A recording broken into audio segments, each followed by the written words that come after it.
अस्सलाम वालेकुम, आप देख रहे हैं PA न्यूज़ HD और मैं हूं आपके होस्ट सादिया बतूल।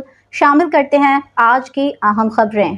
रिपोर्ट पेश करते हैं vice chairman IPA Chaudhry Tariq Haveli Lakha से। नादरा की नई पॉलिसी बे फार्म बनवाने वालों के लिए अहम हिदायत। नादरा ने बच्चों के फार्म बे का नया तरीका मुतारिफ कराया है, जिसके मुताबिक हर बच्चे के 3 बार बे फार्म बनाए जाएंगे।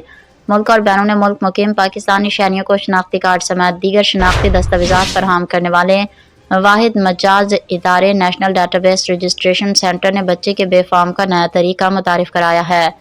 इस तरीक़ेकार के तहत हर बच्चे का अलग और 3 मुख्तलिफ मराहिल में तस्वीर के साथ बे फार्म बनाया जाएगा और एक मुकर्रर मियाद के बाद वो ख़त्म हो जाएगा। बच्चे की पैदाइश पर पहला बे फार्म तस्वीर के बगैर बनेगा, जिसकी मियाद बच्चे के 3 साल उम्र तक होगी। दूसरा बे फार्म 3 साल की उम्र मुकम्मल होने के बाद तस्वीर के हमराह बनेगा और उसकी मुद्दत बच्चे के 10 साल की उम्र तक होगी। ये बे फार्म बच्चे की उम्र 10 साल होने तक मौसर रहेगा। बच्चे की उम्र 10 साल से ज़्यादा होने पर बे फार्म दोबारा बनेगा, जिसके लिए बच्चे की तस्वीर, आइरिस, फिंगर प्रिंट्स लिए जाएंगे और उसकी मियाद 18 साल की उम्र तक होगी। न्यूज़ स्टूडियो से अब तक के लिए इतना ही। मज़ीद खबरों और अपडेट्स के लिए देखते रहिए PA न्यूज़ HD।